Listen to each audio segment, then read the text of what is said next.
గాలిని వదులుతూ ముందుకు రావాలి. మళ్ళీ ఒకసారి గాలి తీసుకొని వదిలిపెట్టి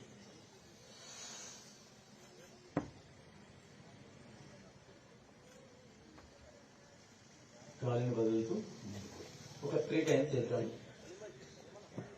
మళ్ళీ గాలి తీసుకొని వెనక్కి. దీనివల్ల సెంట్రల్ ఒబెసిటీ తగ్గుతుంది, తర్వాత బ్యాక్ పెయిన్ తగ్గుతుంది, నెక్ పెయిన్ కూడా తగ్గుతుంది. గాలి వదులుతూ ముందుకు కొంచెం రిలాక్స్ కానీ.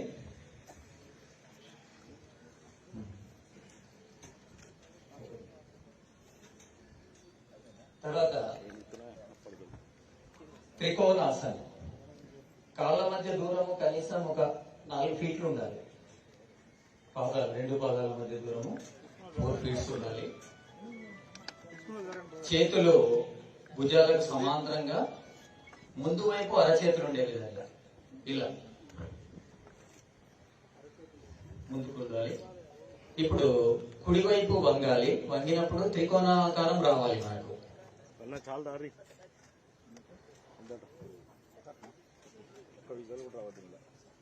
కుడివైపు అంటే కుడి చేయి కుడివైపే, కుడి చేయితోనే కుడి పాదాన్ని టచ్ చేసే ప్రయత్నం చేయండి. పైకి చూడండి, ఎడమ చెయ్యి పైకి చూడండి. త్రికోణాసన్. తర్వాత రిలాక్స్ ఎడమ వైపు చేయండి. అదే విధంగా గాలి తీసుకొని లెఫ్ట్ సైడ్ వంగండి. గాలి తీసుకొని మళ్ళీ గాలి వదులుతూ మధ్యలో తిరండి.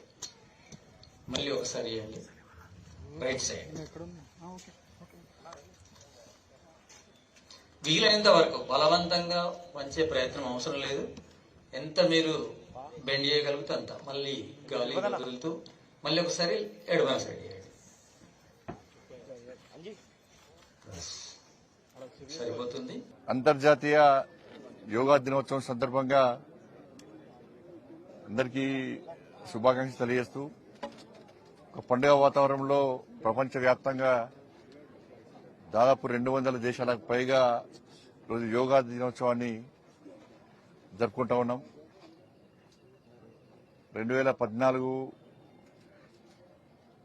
నరేంద్ర మోడీ గారు ప్రధానమంత్రిగా బాధ్యత చేపట్టిన తర్వాత ఇదే రోజు జూన్ 21న ఐక్యరాజ్య సమితి జనరల్ అసెంబ్లీలో యోగా యొక్క ప్రాధాన్యతను, యోగా యొక్క అవసరాన్ని, యోగా వల్ల జరిగేటువంటి లాభాన్ని, మంచి విషయాలను చెప్పిన తర్వాత ఐక్యరాజ్య సమితి ఈరోజు 21 జూన్ను అంతర్జాతీయ యోగా దినోత్సవంగా ప్రకటించిన తర్వాత 200 దేశాలకు పైగా ఇవాళ ప్రపంచవ్యాప్తంగా ఇవాళ యోగా దినోత్సవం జరుపుకుంటూ ఉన్నాం. యోగా అంటే ఒక సాధనం, దాంతోపాటు మానవత్వాన్ని పరిమళించేటువంటి ఒక ఆయుధం యోగా. ఇవాళ ప్రపంచవ్యాప్తంగా మనం చూస్తున్నాము.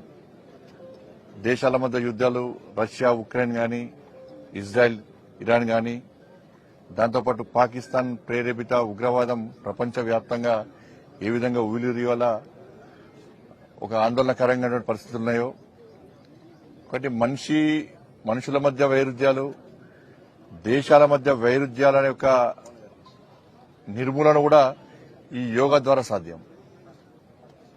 అటువంటి ప్రాచీన భారతీయ వారసత్వాన్ని ఇవాళ ప్రపంచానికి అందిస్తున్నటువంటి సాధనం యోగా.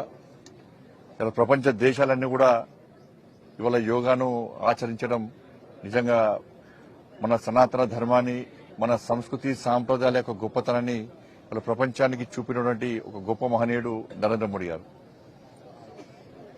ప్రపంచమంతా కూడా ఇలా యోగా సాధన చేస్తుంటే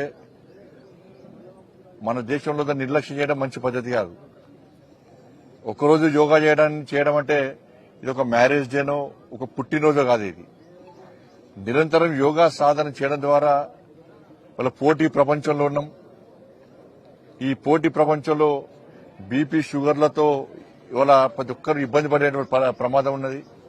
అంటే వీటి నుంచి మనం బయటికి రావాలంటే ఒక ఆరోగ్యవంతమైన సమాజం నిర్మాణం జరగాలంటే యోగా అనేది ప్రాధాన్యమైనది, ప్రాముఖ్యమైనది. కాబట్టి మనందరం కూడా ఈ అంతర్జాతీయ యోగా దినోత్సవాన్ని గుర్తించి ఇన్ని రోజులు కనీసం యోగా చేయడం వల్ల కూడా ఒక గొప్ప రోజుగా దీనికి భావించి ప్రపంచమంతా మన ఆచార వ్యవహారాలను, మన సంస్కృతి సాంప్రదాయాలను పాటిస్తున్న తరుణంలో భారతీయులుగా మనం కూడా ఈ యోగాను సాధన చేయాలని చెప్పి అందరికీ విజ్ఞప్తి చేస్తూ ఈ యోగా సాధన ద్వారా ఒక మంచి శక్తివంతమైన సమాజం నిర్మాణం జరగాలి, ఆరోగ్యవంతమైన సమాజం నిర్మాణం జరగాలని చెప్పి కోరుకుంటూ మరొక్కసారి అందరికీ అంతర్జాతీయ యోగా దినోత్సవ శుభాకాంక్షలు.